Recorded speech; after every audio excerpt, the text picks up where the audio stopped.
Good morning students, आप सभी का जूलॉजी की ऑनलाइन क्लासेस में हार्दिक स्वागत है। तो अपना प्रीवियस क्लास में जो अपनी इथोलॉजी में कॉन्सेप्ट चल रही थी वो थी IRM, इनेट releasing mechanism. Concept number कौन सी थी? थर्ड। फर्स्ट नंबर पे फैब, सेकंड नंबर पे SS और थर्ड नंबर पे IRM। तो थर्ड नंबर पे थी अपनी IRM, ये थी इनेट रिलीजिंग मैकेनिज्म। अब अगली जो इससे कॉन्सेप्ट होगी अपनी फोर्थ नंबर की, वो इसी पे ही डिपेंड करेगी। तो अपन को अगर IRM का पता है, अच्छा मैंने पहले वाली क्लास में भी आपको ये कहा है कि ये जो कॉन्सेप्ट्स है ये एक दूसरे से संबंध रखती है, इनका आपस में बहुत ही गहरा संबंध होता है, तभी फैब की अभिव्यक्ति होगी, वरना नहीं होगी। अपन सीक्वेंस इनको पढ़ते आ रहे हैं तो अपन को पता भी है कि फैब की अभिव्यक्ति के लिए सबसे पहले SS होना जरूरी है, फिर अपन को पता चला कि फैब की अभिव्यक्ति के लिए IRM भी होनी चाहिए, फिर फैब की अभिव्यक्ति होगी। लेकिन एक चीज और छूट रही है इसमें, वो ये है, उस चीज का अपन ने जिक्र भी किया है IRM के कॉन्सेप्ट में। वो क्या थी? अपन ने IRM कॉन्सेप्ट में या इनिट रिलीजिंग मैकेनिज्म में यह देखा था कि यह जो कॉन्सेप्ट है वो ये बताती है कि किसी साइन स्टिमुलस की पहचान और उसके प्रति फैब की अभिव्यक्ति IRM का ही कार्य है। ठीक है। अब इसकी जो तीन धारणाएं थी उसमें तो सेकंड नंबर की धारणा थी, उसमें अपन ने ये देखा था कि IRM है वह SS के प्रति अभिक्रिया करने के लिए उत्तरदायी रहता है, यानी कि यह उस स्पेशल एनर्जी को तब तक रोके रखेगा जब तक एक स्पेशल SS की पहचान नहीं कर ली जाए। यानी कि IRM उस स्पेशल एनर्जी को तब तक रोके रखेगा जब तक एक उचित SS की पहचान नहीं कर ली जाए। तो यहाँ पे जिक्र हो रहा है स्पेशल एनर्जी का, जिसको कंट्रोल कर रहा है IRM। तो आज की जो कॉन्सेप्ट है वो अपनी है स्पेशल एनर्जी पे, जिसको अपन बोल रहे हैं क्रिया विशिष्ट ऊर्जा। फोर्थ नंबर की जो कॉन्सेप्ट है क्रिया विशिष्ट ऊर्जा, जिसे इंग्लिश में बोलते हैं action specific energy. Action specific energy.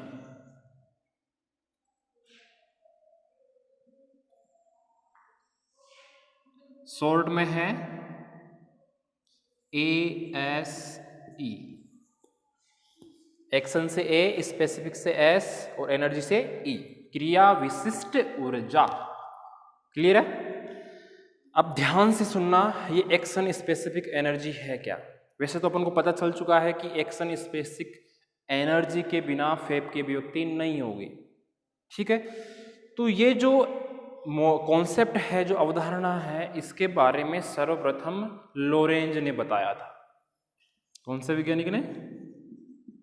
Lorentz ने बताया था। इन्होंने ये कहा था कि जो एनिमल्स होते हैं उनके सेंट्रल नर्वस सिस्टम में, सेंट्रल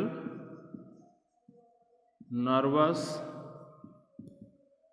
सिस्टम में कंटिन्यूस एक स्पेशल एनर्जी का प्रोडक्शन होता रहता है।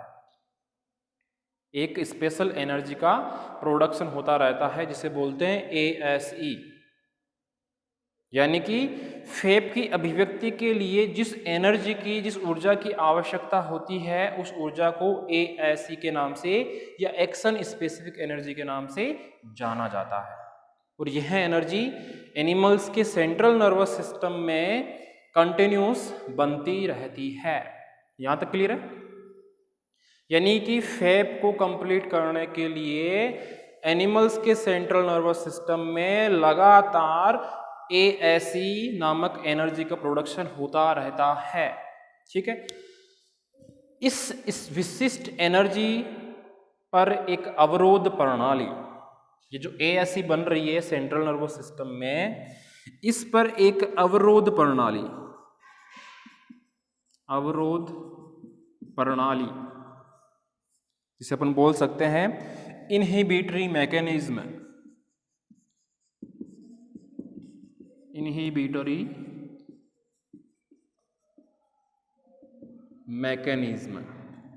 अवरोध प्रणाली। वापस से रिपीट कर रहा हूं,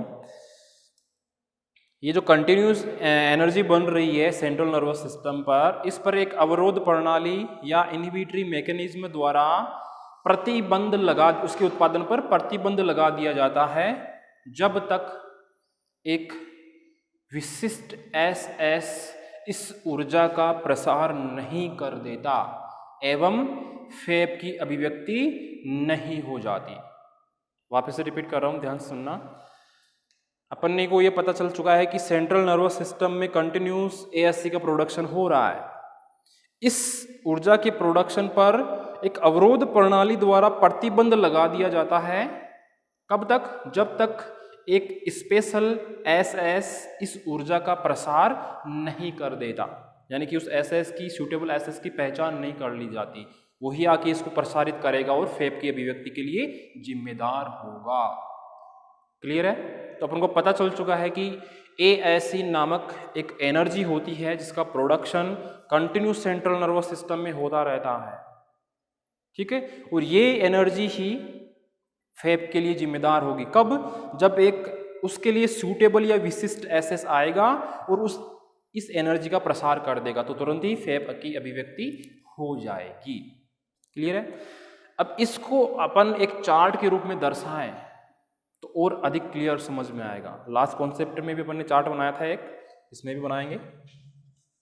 ध्यान रखना, लोरेंज ने दी थी ये कॉन्सेप्ट। तो मेरा तो यही कहना है कि जहां तक हो सके आपका व्यवहार जो है सभी के प्रति अच्छा रहे, सही रहे, मनमुटाव नहीं रहे किसी से भी। तो अच्छे अच्छे आप साइन स्टिमुलीज लिया करो अपने नर्वस सिस्टम में।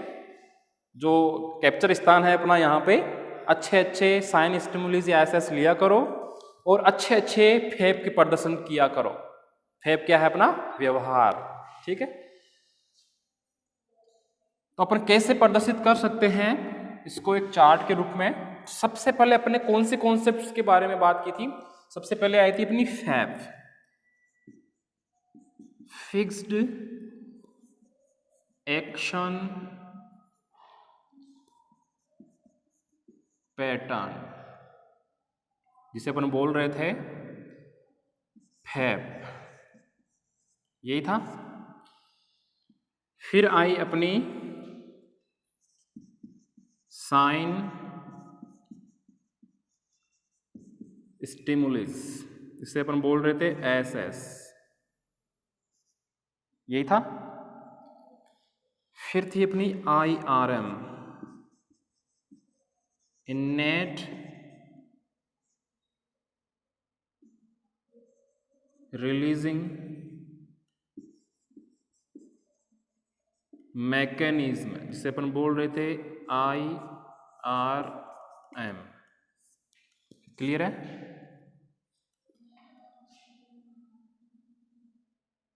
फिर आज अपने आया एक्शन स्पेसिफिक एनर्जी, एक्शन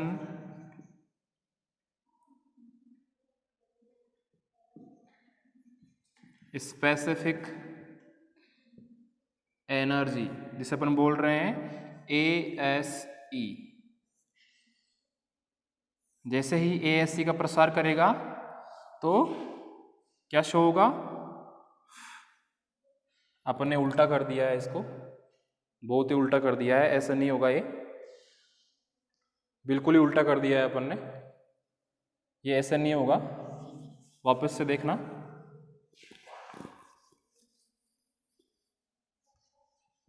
सबसे पहले अपन को क्या चाहिए? एक एसएस चाहिए। तो अपन स्टार्ट करेंगे अपन एसएस से, साइन स्टिमुलीज। इसे बोल रहे थे अपन SS। फिर अपन ने कॉन्सेप्ट की IRM की, इनेट रिलीजिंग मैकेनिज्म, IRM। फिर एक्शन स्पेसिफिक एनर्जी, शॉर्ट में ASE। क्लियर है? फिर आएगा अपना FAP, फिक्स्ड एक्शन पैटर्न। ऐसे अपन इसको शो कर सकते हैं, क्योंकि अपन को पता चल चुका है कि अपने सेंट्रल नर्वस सिस्टम में, किसी एनिमल के सेंट्रल नर्वस सिस्टम में सबसे पहले SS क्रिया करेगा, क्योंकि वही क्रिया वाला स्थल होता है। फिर IRM उसे पहचानेगा SS को, ठीक है। IRM उसे पहचान कर जो सेंट्रल नर्वस सिस्टम में ASC का प्रोडक्शन हो रहा है उसका प्रसार करेगा, तो फेप की अभिव्यक्ति हो जाएगी। क्लियर है? तो यहां पे अपन को पता चल जाएगा कि ASC का क्या इंपॉर्टेंस है। क्लियर है? तो ये थी अपनी क्रिया विशिष्ट ऊर्जा या एक्शन स्पेसिफिक एनर्जी। पहले अपन ने उल्टा बना दिया था, फेप को पहले ले लिया था, जो गलत था, जबकि फेप कब होता है? लास्ट में, क्योंकि सबसे पहले साइन स्टिमुलस मिलेगा, फिर इनेट रिलीजिंग जो मैकेनिज्म है उस फेप साइन स्टिमुलस को समझेगी कि इससे किस प्रकार का फेप होना है, तो उस एनर्जी को ढूंढेगी, उसका प्रोडक्शन करेगी, और उस एनर्जी का प्रसार होगा तभी फेप की अभिव्यक्ति हो पाए। क्लियर है? अब अपन ने एक चार्ट तो बना लिया, लेकिन एक एग्जाम्पल और ले लें तो बहुत अच्छी तरह से समझ में आ जाएगा अपने। तो इसका अपन एग्जाम्पल लेते हैं।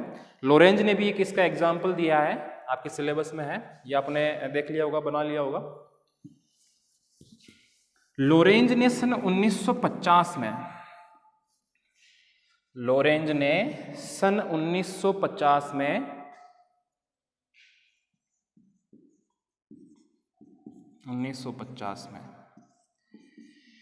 एक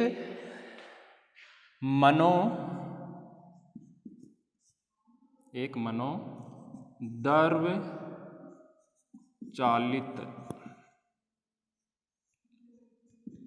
मॉडल, जिसे इंग्लिश में बोलते हैं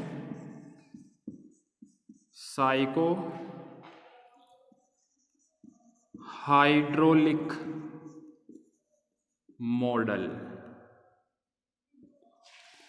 साइको हाइड्रोलिक मॉडल या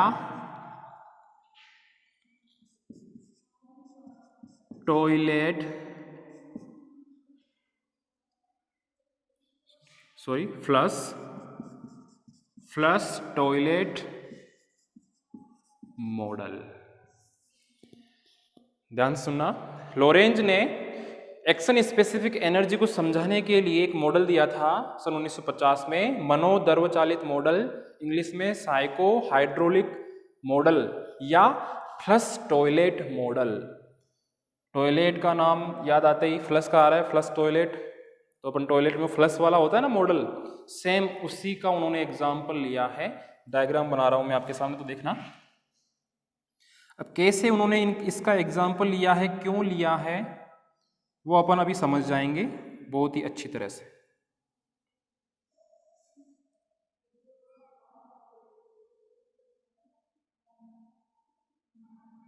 ध्यान से देखना इसको और समझना।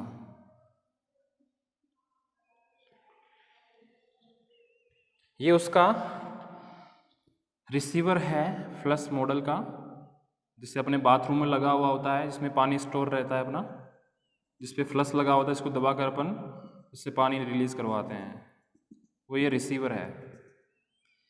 यहाँ पे ये पिस्टन लगी हुई है ऐसे, ये इस पे स्प्रिंग लगी हुई है,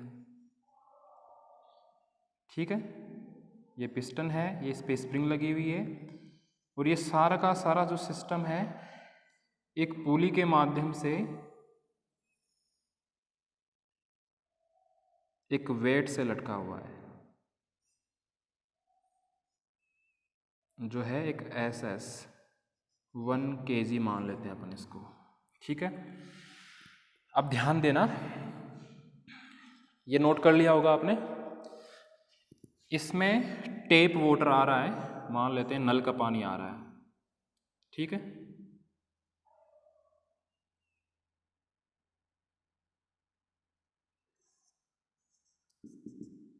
इसमें नल का पानी आ रहा है जिसे अपन बोलते हैं टेप वाटर H2O, ठीक है। ये जो रिसीवर है इसमें अपन बोल सकते हैं ASE, यानी जो पानी स्टोर हो रहा है फ्लश मॉडल में, उसका जो रिसीवर है जिसमें नल से पानी आता है या टंकी से पानी आता है, ये वाला जो पानी है उसमें अपन को पता है एनर्जी होती है, ठीक है। तो इस पानी वाले पार्ट को या रिसीवर में जिसमें पानी भरा है इसको अपन दर्जा दे सकते हैं ASE का, एक्शन स्पेसिफिक एनर्जी का। यहाँ पे ये जो वोल्व है जिसे अपन बोलते हैं कपाट या वॉल्व, ये वोल्व या कपाट स्प्रिंग के माध्यम से पुली से जुड़ा हुआ रहता है और इस पुली के नीचे या इससे वेट लटका हुआ है, जैसे मान लो कि 1 kg। तो यहाँ पे जो वेट है वो किसका काम करेगा? साइन स्टिमुलस का काम करेगा, ठीक है। तो अपन ने ASE पता चल गया कि पानी है। अपन को स्प्रिंग या वोल्व जो काम करेगा वो करेगा IRM का, IRM इनेट रिलीजिंग मैकेनिज्म है। ऐसे अपन को पता चल गया है कि जो वेट है वो यहाँ पे साइन स्टिमुलस का काम करेगा। एक क्या बच गया अपने, वो है फैप। जैसे ही अपन, जैसे मान लो कि इसमें यहाँ पे फ्लश का वो बटन है, इसको अपन ने दबाया, तो दबाने पर ये जो वोल्व है ये इसकी स्प्रिंग पीछे की ओर खिसकेगी, पीछे की ओर जाएगी।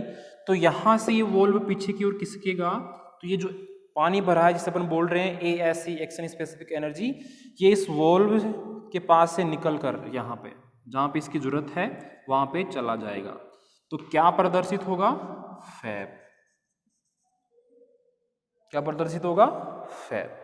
वापस से समझा रहा हूँ, ये जो इसमें रिसीवर में पानी स्टोर हो रहा है जो टंकी से आ रहा है या नल से आ रहा है, इसे अपन बोल सकते हैं ASE एक्शन स्पेसिफिक एनर्जी, क्योंकि सारा का सारा इसी पे डिपेंड है।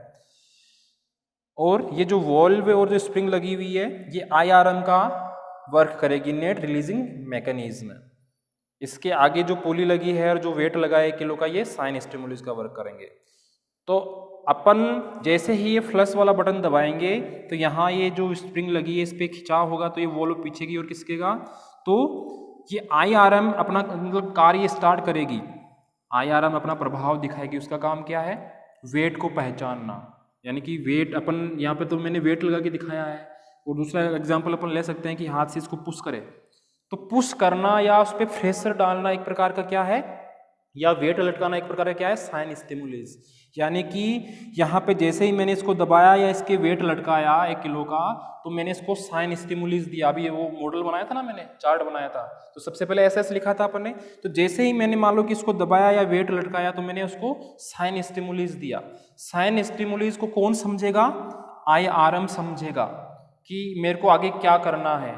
तो जैसे अपने प्रेशर लगाया तो ये जो IRM है ये प्रोसेस हुई, तो ये स्प्रिंग या वॉल्व पीछे की ओर हुआ, तो ASE का प्रसार हुआ, यानी पानी नीचे की ओर प्रसारित हुआ जहां पे इसको जाना है, तो फैप की अभिव्यक्ति हो गई।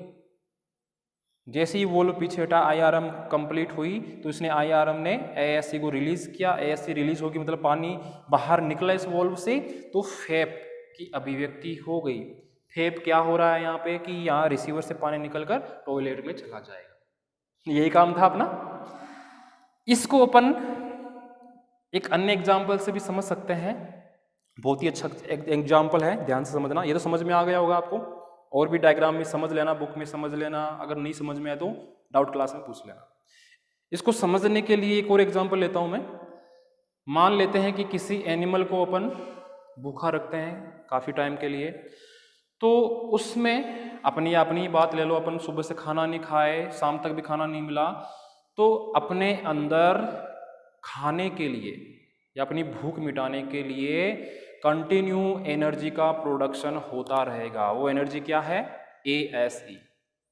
यानी कि अपन को भूख लग रही है तो अपने सेंट्रल नर्वस सिस्टम में कंटिन्यूस ASE का प्रोडक्शन होता रहेगा कि मेरे को भूख लग रही है, खाना चाहिए, खाना चाहिए।